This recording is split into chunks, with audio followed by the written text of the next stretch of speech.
老男人租房子，对房东的女儿产生非分之想，并且采取了行动。上个世纪90年代的一天，50多岁的魏寇达来到一座沿海城市，打算租房子住一段时间。他本来对这房子不喜欢，觉得房间阴森可怕，肥胖的女房东也比较讨厌。可当魏寇达经过卫生间的时候，房东女儿向外一探头，魏寇达瞬间改变了想法。当时是夏天，魏寇达通过报纸广告打电话联系上了女房东，约在上午10点钟看房子。房子坐落在距离海水浴场不远的一个别墅区。在小区门口一见女房东，魏寇达这心就哗啦一下子凉了半截。怎么呢？就见这位女房东身穿碎花连衣裙，浓妆艳抹，一身肥肉，身上还散发着一股刺鼻的味道。要是有一阵风吹过来，那脸上的粉儿就能飘起一阵白雾。可既然到了，就进去看看吧，毕竟这里的环境还是很好的。女房东的家是一幢独栋别墅，魏寇达有点想不通，住在这么好的环境，家里装修也很豪华，为什么要租出去一间给别人住呢？看样子也不像是缺这点租金的人家呀。便这么想着，魏寇达就左顾右盼看室内的摆设。他觉得这栋房子倒是很好，可不知怎么的，总有一种阴森森的感觉，太压抑了。加上女房东身上那股味道，他打定主意敷衍一下之后就赶快离开，不会租住在这里的。魏寇达经过卫生间的时候，听到里边有水声，下意识的扭头一看，门是虚掩着的。就在他眼光刚落到门缝上的同时，门被打开了1/3，眼前的景象令魏寇达措手不及，确切的说是有点惊慌失措。不对，应该是脑子一片空白。怎么了？原来是一个小姑娘听到外面有动静，开门看是怎么回事，眼睛刚好就与魏寇达的眼光碰了个正着。看到眼前这个老男人，小姑娘很意外，愣了有2秒钟，然后竟然嘴角上扬，微微一笑，随着砰的一声把门关上了。说到这儿，咱得简单介绍这魏寇达几句。他是个生意人，很会赚钱，但是此人有个绰号叫情场西门庆。您听这名字就知道这个人了。说情场老手那是好听，其实就是个色鬼。这家伙确实对女人有一套，从未失手。也正因为这一点，他年过半百，还是老哥一个，没有结婚，赚来的钱也挥霍的差不多了。现在看到这么年轻漂亮的一个小姑娘，魏寇达是顿生邪念。大妹子，这是怎么回事？魏先生您别见怪，这是我女儿，她不知道今天有人来看房。您要是来了之后啊，我让她没事在楼上待着，不会影响您的。也不知道女房东的话魏寇达听进去没有，反正他是连连点头，立即决定租住在这里了。签租房协议的时候，魏寇达才知道女房东名叫庞大芳。庞大芳的女儿小翠刚16岁，还是个中学生，现在正在休暑假呢。魏寇达心中暗想，哎呀，这小翠的身材可不像个孩子呀。瞧她朝我微笑的眼神，这姑娘很大胆，看来我是有艳福了。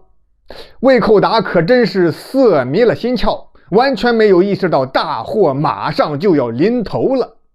这次出门，魏寇达没有什么具体的事儿，他就是想在这座城市玩一段时间，顺便考察市场，看有什么生意可做，所以时间比较自由，经常在屋里待着，大部分的时候他也不关门。偏巧小翠还总是从他门前经过，每次都有意无意的朝里边看，有时候与魏寇达目光相撞，总是火辣辣的眼神，搞得魏寇达心里像是住了一窝蚂蚁似的，爬来爬去，痒得厉害，却没抓没挠的。终于有一天，魏寇达在屋里捧着本闲书随便翻看，眼睛时不时朝门外瞟一瞟。这时候房东庞大芳吃过早饭出门去了，随后小翠也吃饱了，走出厨房回楼上。在经过魏寇达门口的时候，小翠停下脚步，扭头看到魏寇达正看自己呢。他嘴角向上一翘，脸蛋上2个深深的酒窝，一双水汪汪的大眼睛调皮地微笑着向魏寇达挤了挤，然后把头一歪，应该是让魏寇达跟着他上楼的意思。做完这几个动作之后，小翠便一阵风似的上楼了。魏寇达站起身就要跟过去，可他刚迈出一步就又停住了，重新坐回椅子上，心想：不行啊，不行！以前我是挺风流的，可那些女的都是成年人，这小翠还是个未成年呢，我会不会犯法呀？可转念又想到刚才小翠那暴露的服装和诱人的身材，以及挑逗的眼神，他又忍不住了。现在庞大方不在家，通常他一出去就是1天，我和小翠你情我愿的，天知地知没人知，能出什么事呀？想到这儿，魏寇达嘴角一歪，冷笑着嘲笑自己想的太多，然后便腾腾腾爬楼梯上了2楼。果然小翠的屋门开着呢，魏寇达一进屋，2个人并不说话，便搂在了一起。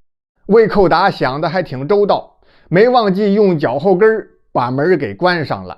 正这时候，楼下响起了脚步声，咔嗒咔嗒咔嗒，上楼了。魏寇达和小翠都很熟悉，这是庞大方穿着高跟鞋走路的声音。魏寇达慌忙推开小翠，想开门下楼，可不行啊，庞大方已经上楼了，而且朝小翠这屋走了过来。魏寇达情急之下只好躲到了门后边，门被推开了。小翠儿，我的挎包在不在你这儿？没有，妈，应该在你自己屋里吧？你怎么还没开始写作业？哦，我正要写呢，马上就写。庞大方转身回了自己的房间，很快又从屋里出来了。听脚步声走到楼梯口，下楼穿过客厅，走出门外就没了动静。魏寇达被这一下心惊胆战，他拉开屋门要下楼回自己的房间，却被小翠一把拉住。没事儿，我妈不会再回来了。魏寇达稍作犹豫，然后又猛然转回身，像是要吃了小翠一样把她给扑倒了。魏寇达万没料到，正在他得意的时候，哐当一声，门被踢开，接着就咔嚓咔嚓咔嚓，刷刷刷，一阵快门的声音伴随着闪光灯的刺眼亮光，把魏寇达从一头骄傲的雄狮变成了霜打的茄子。他这才知道上当了，庞大方去而复返，拍照取证，要求赔钱，否则就告到法院。大妹子，你想要我赔多少啊？多少？少说也得10万块，否则我让你牢底坐穿。啊，那么多我可拿不出来。要说以前行，我现在没什么钱了，最多拿出2万块，你就放过我吧，大妹子。其实我还没占着什么便宜呢。放屁！都这样了还说没占便宜，以后让我闺女怎么嫁人呀？啊！魏寇达正想着分辨几句，讨价还价一番，忽然传来了警笛声，哇呜哇呜哇呜哇呜哇呜，由远而近，在他们的门口停住了。再看庞大方，比魏寇达还害怕呢。随着警车的越来越近，他满脸的横肉开始抽搐起来，细心看的话，脸上抹的那层粉噗噗噗一个劲儿往下直掉。魏寇达还在疑惑是怎么回事呢，就见庞大方快步跑下楼，想从后门逃走。可惜他想错了，后门也有警车等着呢。原来啊，这庞大方和小翠根本不是什么母女关系，庞大方是一个犯罪团伙的成员，小翠是被他们拐卖来的山村少女。他们逼着小翠以这种套路诱骗一些个不老实的男人，然后敲诈钱财，屡试不爽。警方早就盯上他们了，今天是雷霆行动，一举抓获，进而剿灭了整个团伙。小翠获救了。魏寇达虽然也算是受害者，但他对未成年人有不法行为，也受到了应有的法律制裁。